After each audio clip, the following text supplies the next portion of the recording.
चाणक्य नीति का 11वां अध्याय पढ़ने चल रहे हैं। जो दूसरों के कार्य को बिगाड़ता है ढोंगी है, अपना ही स्वार्थ सिद्ध करने में लगा रहता है, दूसरों को धोखा देता है, सबसे द्वेष करता है, दिखने में अत्यंत नम्र और अंदर से पैनी छुरी के समान है। ऐसे ब्राह्मण को बिलाव समझना चाहिए। दान देने की इच्छा, मधुर भाषण, धैर्य और उचित अथवा अनुचित का ज्ञान, ये 4 गुण मनुष्य में सहज स्वभाव से ही होते हैं। अभ्यास से इन्हें प्राप्त नहीं किया जा सकता। सहज का अर्थ है साथ में उत्पन्न अर्थात जन्म के साथ। व्यवहार में इसे कहते हैं खून में होना। इन गुणों में विकास किया जा सकता है, लेकिन इन्हें अभ्यास द्वारा पैदा नहीं किया जा सकता। आज की भाषा में यदि कहूँ तो ये गुण अनुवांशिक हैं, जीन में हैं। परिवेश इन्हें विकसित कर सकता है, बस इन्हें थोड़ा बहुत तराश सकता है वातावरण।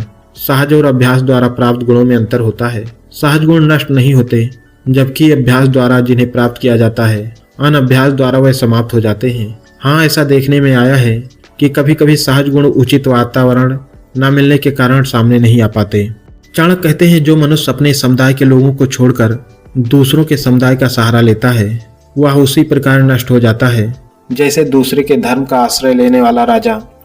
राजा का कर्तव्य होता है कि वह अपनी प्रजा की रक्षा करे, यही उसका धर्म है।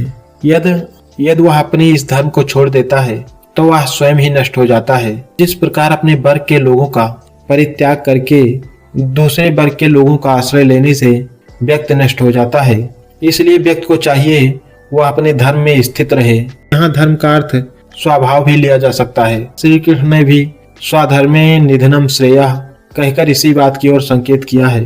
चाणक्य कहते हैं कि हाथी लंबे चौड़े शरीर वाला होता है, परंतु उसे बहुत छोटे से अंकुश द्वारा भस्म किया जाता है। दीपक जलने पर अंधकार नष्ट हो जाता है, तो क्या अंधकार दीपक के आकार का होता है? हथौड़े की चोट करने से बड़े बड़े पर्वत गिर पड़ते हैं, तो क्या पर्वत का आकार प्रकार हथौड़े से छोटा होता है? प्रत्येक वस्तु अपने तेज के कारण ही बलवान होती है। लंबा चौड़ा शरीर कोई मायने नहीं रखता है।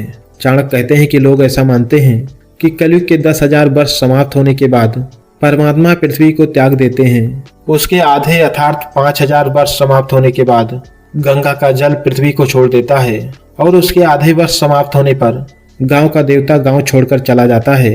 कुछ लोगों ने इसका अर्थ इस प्रकार भी किया है कि जब कलयुग की समाप्ति में 10,000 वर्ष रह जाएंगे तो भगवान इस संसार को छोड़कर चले जाएंगे। 5,000 वर्ष शेष रहने तक गंगा का जल समाप्त हो जाएगा और 2,500 वर्ष शेष रहने तक गांव का देवता गांव छोड़कर चला जाएगा। कुछ लोगों का ऐसा विचार है कि कलयुग में अधर्म बढ़ जाने से इस प्रकार की स्थिति पैदा होती है। कुछ विद्वानों का मानना है कि चाणक्य जैसा बुद्धिमान व्यक्ति इस प्रकार की बातें नहीं कह सकता, इसलिए यह श्लोक बाद में जोड़ा गया है, अर्थात प्रक्षिप्त है यह श्लोक। चाणक्य कहते हैं कि जिस व्यक्ति की घर में अधिक आसक्ति है, घर में अधिक मोह और लगाव है, उसे विद्या की प्राप्ति नहीं हो सकती। जो लोग मांस खाते हैं उनमें दया नहीं होती, जो धन के लोभी होते हैं उनमें सत्य नहीं होता, तथा दुराचारी, व्यभिचारी और भोग विलास में लगे रहने वाले मनुष्य में पवित्रता का अभाव रहता है। चाणक्य कहते हैं जिस प्रकार नीम के वृक्ष को दूध और घी से सींचने पर भी उसमें मिठास पैदा नहीं होती, उसी प्रकार दुर्जन व्यक्ति अनेक प्रकार से समझाने बुझाने पर भी सज्जन नहीं हो पाता। जिस तरह कुछ शारीरिक क्रियाएं मनुष्य के नियंत्रण से बाहर होती हैं, इसी प्रकार लंबे अभ्यास के परिणाम स्वरूप बड़े संस्कारों के कारण कुछ मानसिक क्रियाएं भी मनुष्य के बस से बाहर हो जाती हैं, जिसे सिगमंड फ्रायड ने अवचेतन मन कहा है। सज्जनता और दुष्टता का संबंध इसी मनोस्तर पर बैठे मनुष्य की क्रियाओं को नियंत्रित करने वाले संस्कारों से है। इसलिए जब तक वहां परिवर्तन न हो, किसी के मूल स्वभाव को बदलना अत्यंत कठिन होता है। चाणक्य कहते हैं कि जिस दुष्ट का अंतःकरण काम वासना आदि मलों से भरा हुआ है, ऐसा मनुष्य यदि सैकड़ों बार भी तीर्थ स्नान करे तो भी पवित्र नहीं हो सकता। बिल्कुल उसी तरह जिस प्रकार शराब रखने का बर्तन आग जलाने से भी शुद्ध नहीं हो सकता, जिस व्यक्ति के मन, विचार और अंतःकरण पवित्र नहीं, यदि वो सैकड़ों तीर्थों में भी स्नान क्यों न करे, वह पवित्र और निष्पाप नहीं हो सकता। पाप का संबंध शरीर से नहीं, अंतःकरण से है। चाणक्य कहते हैं कि जिसे किसी के गुणों की श्रेष्ठता का ज्ञान नहीं, वह सदा उनकी निंदा करता रहता है। उसके ऐसा करने से किसी को आश्चर्य नहीं होता। जैसे भीलनी हाथी के मस्तक में उत्पन्न होने वाली गजमुक्ता को छोड़कर घुंघचियों की माला ही धारण करती है। जिसमें किसी की विशेषताओं अथवा गुणों को परखने का ज्ञान ही नहीं, वह उसकी कद्र किस प्रकार करेगा। गुणों के महत्व को न जानने वाला व्यक्ति यदि उनकी उपेक्षा करता है अथवा निंदा करता है तो उससे किसी को भी आश्चर्य नहीं करना चाहिए। वो तो जंगल में रहने वाली उस भीलनी की तरह है। जो हाथी के मस्तक से उत्पन्न होने वाले मोतियों को छोड़कर घुंघचियों की ही माला धारण करती है, उसे इस बात का ज्ञान ही नहीं होता कि हाथी के मस्तक में उत्पन्न होने वाले गजमुक्ता मोती कितने मूल्यवान होते हैं। गुणों का मूल गुण ही लगा पाता है। चाणक्य कहते हैं कि जो व्यक्ति पूरे वर्ष तक मौन रहकर चुपचाप भोजन करता है वह 1 करोड़ वर्ष तक स्वर्ग में आदर सम्मान प्राप्त करता है। अर्थ यह है कि जो व्यक्ति अपने धर्म का पालन करते हुए सदाचार पूर्वक श्रम करता है और जो कुछ भी अर्जित करता है उससे संतुष्ट रहता है, उससे सभी देवी देवता प्रसन्न रहते हैं, अर्थात उसे किसी प्रकार के कष्टों का मुख नहीं देखना पड़ता, उसका सभी जगह सम्मान होता है। यहाँ मौन का अर्थ प्राप्त की सहज स्वीकृति है, चुप रहना नहीं। चाणक्य कहते हैं विद्यार्थी के लिए आवश्यक है कि वह काम, क्रोध, लोभ, स्वादिष्ट पदार्थों की इच्छा, श्रृंगार, खेल तमाशे, अधिक सोना और चापलूसी करना आदि 8 बातों को त्याग कर।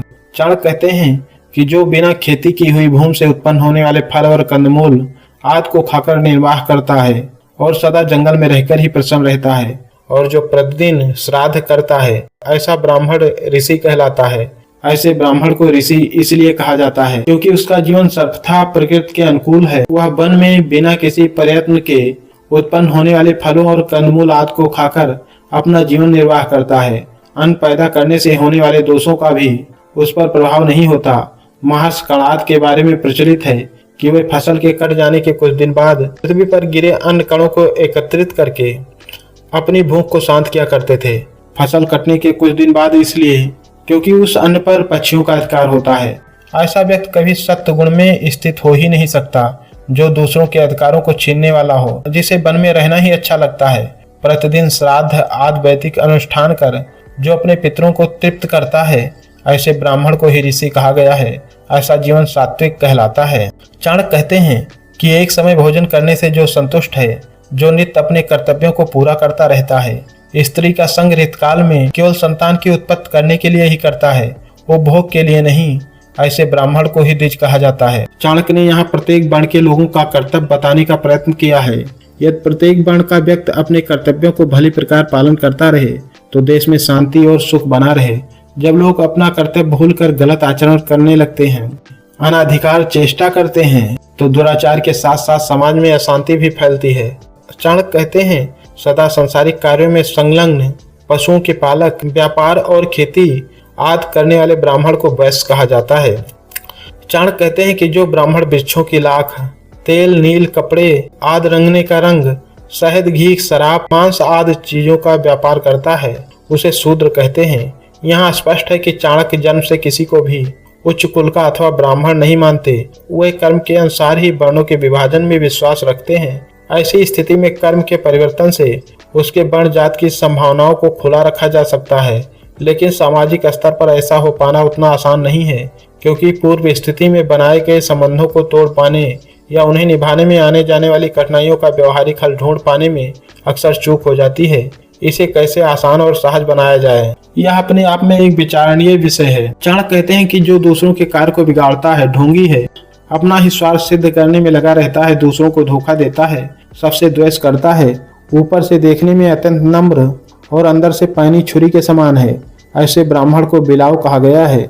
जिस व्यक्ति का ध्यान सदा दूसरों के कार्य बिगाड़ने में लगा रहता है, जो सदा ही अपने स्वार्थ की सिद्धि में लगा रहता है, लोगों को धोखा देता है, बिना कारण के ही उनसे शत्रुता रखता है, जो ऊपर से कोमल और अंदर से क्रूर है, उस ब्राह्मण को बिलाव के समान निकृष्ट पशु माना गया है।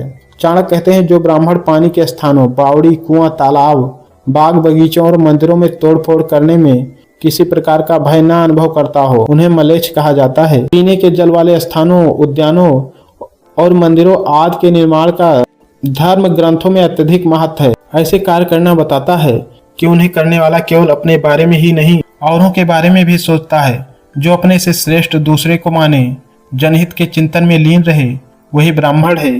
परोपकार की भावना ही ब्राह्मण की परिचायिका है, और जो इन्हें नष्ट करने वाला हो, करुणाविहीन और क्रूर हो, वो ब्राह्मण कैसे हो सकता है।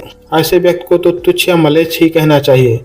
चाणक्य कहते हैं जो देवताओं और गुरु के धन को चुरा लेता है, दूसरों की स्त्रियों के साथ सहवास करता है, और जो सभी तरह के प्राणियों के साथ अपना जीवन गुजार लेता है, उस ब्राह्मण को चांडाल कहा जाता है।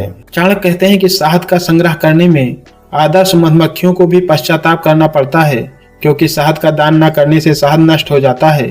इसी प्रकार कुछ लोग धन का दान नहीं करते और जब वो नष्ट होने लगता है तो पश्चाताप करते हैं, जबकि कुछ लोग अपने धन का दान के रूप में उचित प्रयोग करते रहते हैं।